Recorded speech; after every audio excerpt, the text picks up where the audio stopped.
जानवर एक बेघर विचरने वाला प्राणी है जो कि अपने भोजन की तलाश में जंगल में एक स्थान से दूसरे स्थान को जाता है। इसी बीच तालाब में खड़ी एक असहाय गर्भवती हथनी की यह मार्मिक तस्वीर शायद आपको विचलित कर दे।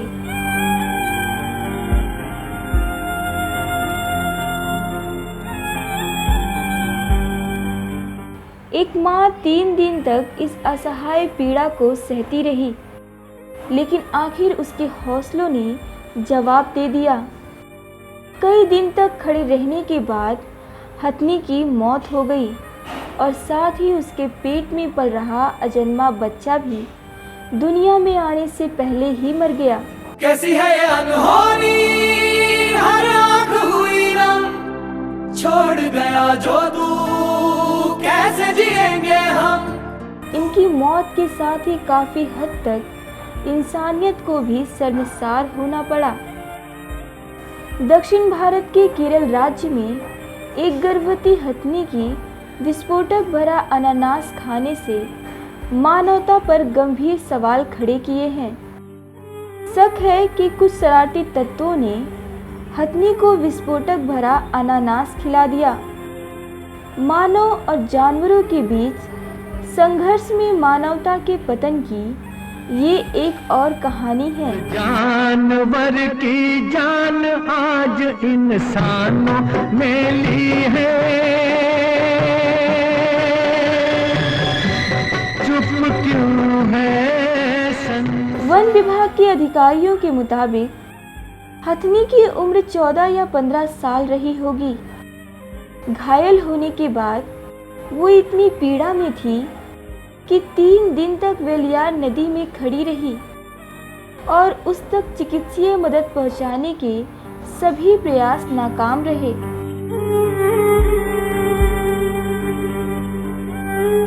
इस दौरान उसका मुंह और सूंड दोनों पानी के भीतर ही रहे। Silent valley national park Palakkad के वाइल्ड लाइफ वार्डन सेमुआल पचाऊ ने कहा, हमें वो जगह नहीं मिली है जहां वो घायल हुई थी। वो सिर्फ पानी ही पी रही थी। इससे उसे कुछ राहत मिल रही होगी। उसके पूरे जबड़े को दोनों तरफ गंभीर चोट पहुंची थी। उसके दांत टूट गए थे।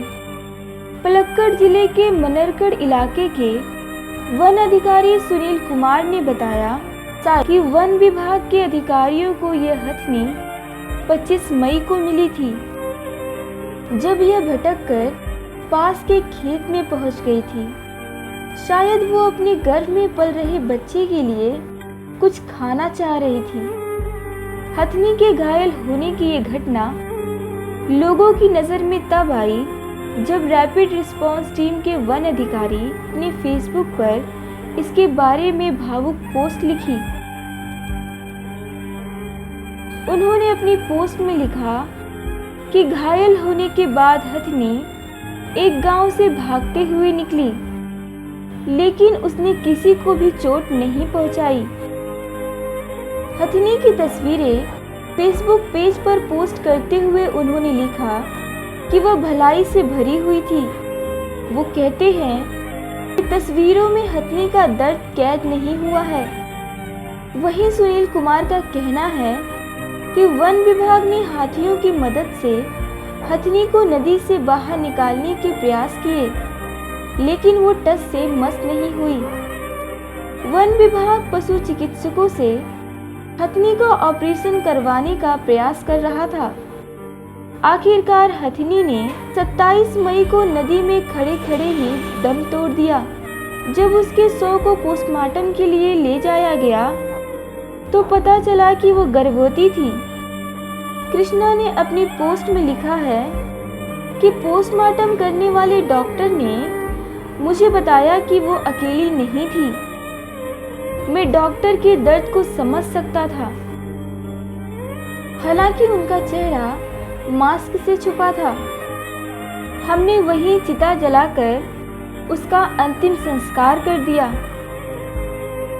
वहीं सेमुआल पचाऊ का कहना है कि इस संबंध में मुकदमा दर्ज कर लिया गया है और हथनी की मौत के लिए जिम्मेदार लोगों की पहचान करने की कोशिशें की जा रही हैं। नीलांबूर वन क्षेत्र में जानवरों और मनुष्यों के बीच संघर्ष कोई नई बात नहीं है कि पहले भी लोगों और जानवरों के बीच संघर्ष के मामले सामने आते रहे हैं, लेकिन ये पहली बार है जब किसी हाथी को इस तरह विस्फोटक से घायल किया गया हो। केंद्र सरकार के पर्यावरण मंत्रालय द्वारा केरल सरकार से इस घटना का जवाब मांगा है, तो दूसरी ओर कई दिग्गज नेता और अभिनेताओं ने ट्वीट करते हुए केरल सरकार पर सवाल उठाया है और कई सामाजिक संगठनों द्वारा दोषियों पर कार्रवाई करने की मांग भी की जा रही है।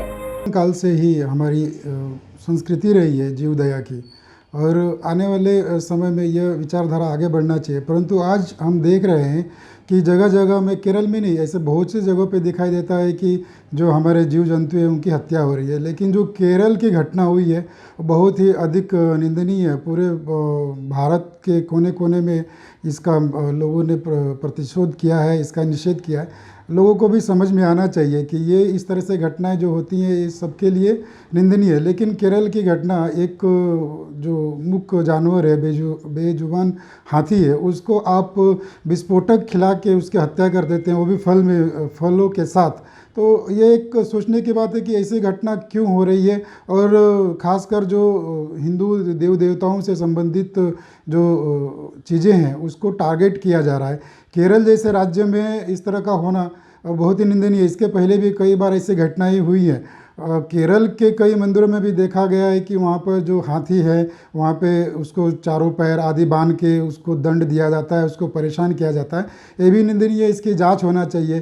केरल में हाथी को विस्फोटक खिलाकर उसको नदी के पानी में डालकर उसको एक मजाक के तौर पे या जानबूझ के किया गया है, ये एक जांच का विषय है। सरकार के पास बहुत बड़ी यंत्रणा है, बहुत बड़ा सिस्टम है जीवदया के लिए, एनिमल वेलफेयर के लिए। इतना बड़ा सिस्टम होते हुए जो संरक्षित जानवर है उसकी भी हत्या हो रही है, इस पे जांच हो। आज पूरे भारत में कोने कोने में लोगों में इसके प्रति बहुत ज़्यादा रोष है। अगर सरकार इस पर अधिक ध्यान नहीं देगी, प्रशासन ध्यान नहीं देगी, और जो इतना बड़ा एनिमल वेलफेयर एसोसिएशन है उस पर ध्यान नहीं देगा, तो इस तरह से जो भारत के जो जीव जंतु हैं, जो पूजनीय जीव जंतु हैं, चाहे हाथी हो, गौ हो, इसकी जो हत्या हो रही है ये होना नहीं चाहिए। इस पर एक बहुत बड़ी टीम बिठाकर कार्य देखना चाहिए।